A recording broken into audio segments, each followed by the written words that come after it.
Hi friends, നമ്മളിപ്പോൾ കണ്ണൂരാണുള്ളത്.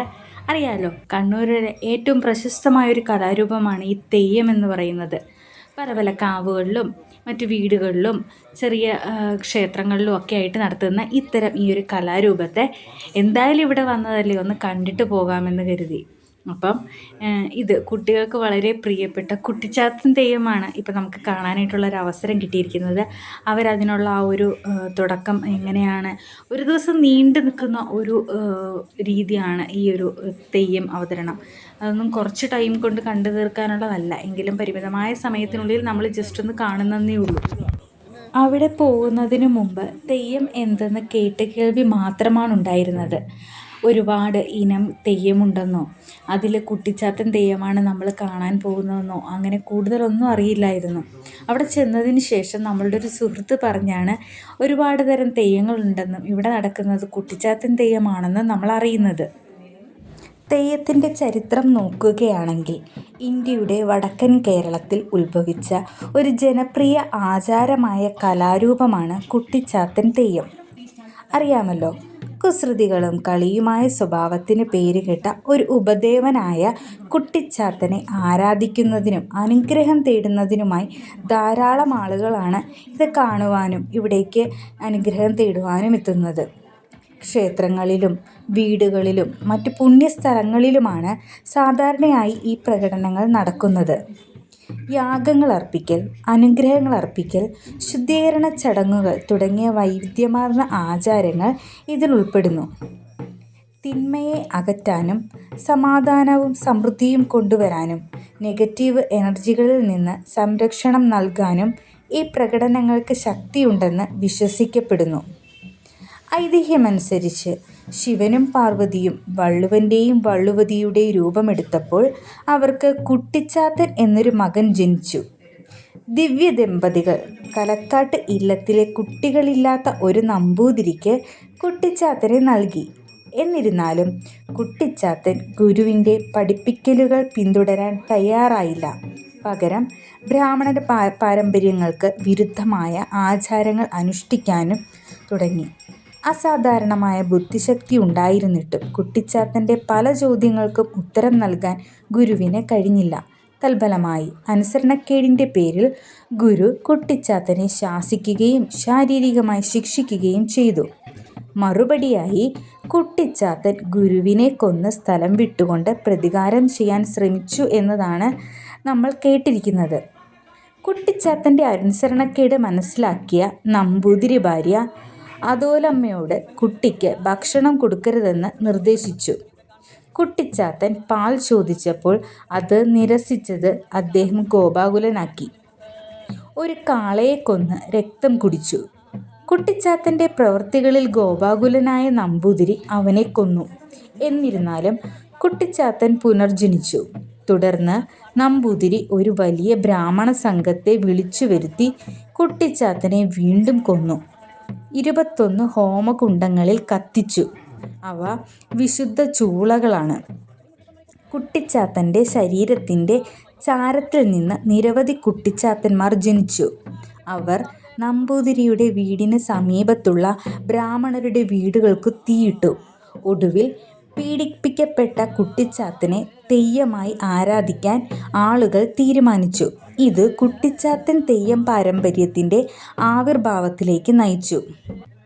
കുട്ടിച്ചാത്തൻ തെയ്യം എന്നത് ഇന്ത്യയിലെ കേരളത്തിലെ ഒരു ആചാരമായ പ്രകടന കലാരൂപമാണെന്ന് നേരത്തെ ഞാൻ പറഞ്ഞല്ലോ. ഇത് കുട്ടിച്ചാത്തൻ ദേവനെ പ്രീതിപ്പെടുത്തുന്നതിനായി അവതരിപ്പിക്കപ്പെടുന്നു. കാരണം കുട്ടിച്ചാത്തൻ ഒരു വികൃതിയും കളിയുമുള്ള ആത്മാവാണെന്ന് വിശ്വസിക്കപ്പെടുന്നു. കുട്ടിച്ചാത്തൻ തെയ്യത്തിന് നിരവധി തരമുണ്ട്. ഓരോന്നിനും അതിൻ്റേതായ സവിശേഷതകളും പ്രാധാന്യവുമുണ്ട്.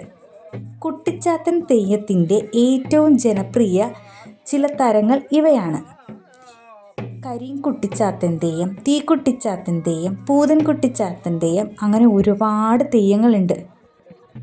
കരിങ്കുട്ടിച്ചാത്തൻ തെയ്യത്തിന് ദുഷ്ടാത്മാക്കളിൽ നിന്നും നെഗറ്റീവ് എനർജികളിൽ നിന്നും ആളുകളെ സംരക്ഷിക്കാനുള്ള ശക്തിയുണ്ടെന്ന് വിശ്വസിക്കപ്പെടുന്നു.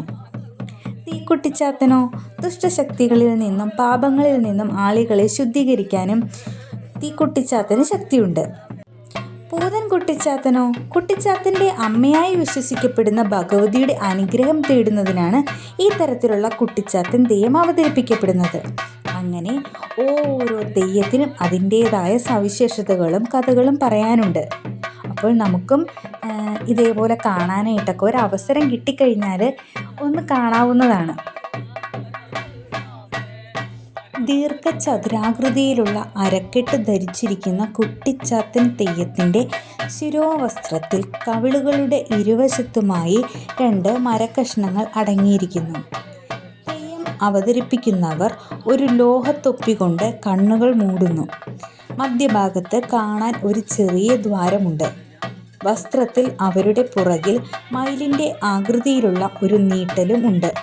മൊത്തത്തിലുള്ള നിറം ചുമപ്പാണ്. വടക്കൻ മലബാറിലെ ജനങ്ങൾക്ക് അവരുടെ ദുഃഖങ്ങൾ നേരിട്ട് കേൾക്കുന്ന, ദേശത്തെയും അതിലെ നിവാസികളെയും നിരന്തരം സംരക്ഷിക്കുന്ന ഒരു ശക്തിയായിട്ടാണ് തെയ്യത്തെ അവർ കണക്കാക്കുന്നത്. തെയ്യത്തിൻ്റെ നൃത്തം വെറുമൊരു നാടോടി കലാരൂപം മാത്രമല്ല, ഇത് വടക്കൻ മലബാറിൻ്റെ ഒരു സാംസ്കാരിക പ്രതീകമാണ്.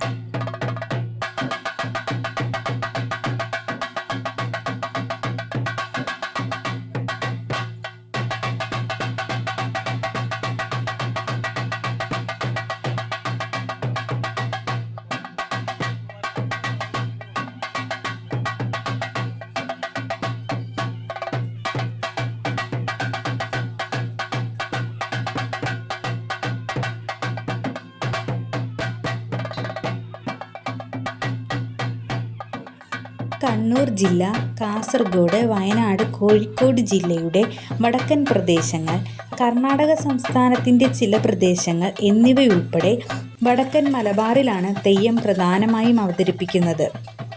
തെയ്യത്തിൻ്റെ പ്രാഥമിക പരമ്പരാഗത കലാകാരന്മാർ മലയൻ, വണ്ണാൻ സമുദായങ്ങളിൽ നിന്നുള്ളവരാണ്. ഇവ പട്ടികജാതി വിഭാഗത്തിൽപ്പെടുന്നു. മറ്റു ചെറിയ സമുദായങ്ങളിൽ നിന്നുള്ളവരും കലാകാരന്മാരാണെങ്കിലും ഈ 2 പേരെയും പ്രധാന കലാകാരന്മാരായി കണക്കാക്കുന്നു.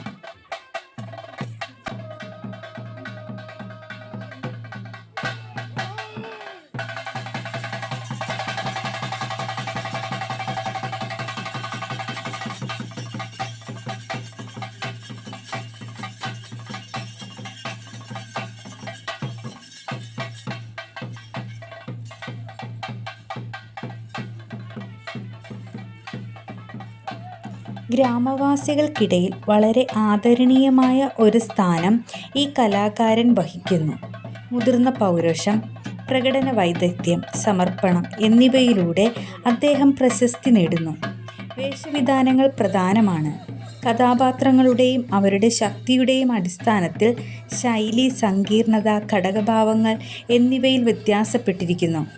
മുടി എന്നറിയപ്പെടുന്ന ശിരോവസ്ത്രം തെയ്യത്തിൻ്റെ ഏറ്റവും നിർണായക ഗുണമാണ്. മുഖംമൂടികൾ, മരപ്പലകകൾ, ഉണങ്ങിയ തേങ്ങാച്ചിരട്ട കൊണ്ട് നിർമ്മിച്ച സ്തനങ്ങൾ, കുംഭങ്ങൾ, വളകൾ, കണങ്കാലുകൾ, മറ്റ് ആഭരണങ്ങൾ എന്നിവ ഓരോ കഥാപാത്രത്തിനും വ്യത്യസ്തമായി ഉപയോഗിക്കുന്നു.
ഇതിന് ശേഷം അവതരിപ്പിക്കേണ്ട തെയ്യങ്ങൾക്ക് വേണ്ടിയിട്ടും മറ്റു കലാരൂപങ്ങൾക്ക് വേണ്ടിയിട്ടുള്ള ഒരുക്കങ്ങളാണ് ഇവിടെ നടന്നുകൊണ്ടിരിക്കുന്നത്. അപ്പം ഇന്നത്തെ ഇവിടുത്തെ കാഴ്ചകൾ അവസാനിക്കുകയാണ്. അപ്പം മറ്റൊരു സ്ഥലത്തെ കാഴ്ചകൾ മറ്റൊരു വീഡിയോ ആയിട്ട് കാണുന്നത് വരേക്കും ബൈ.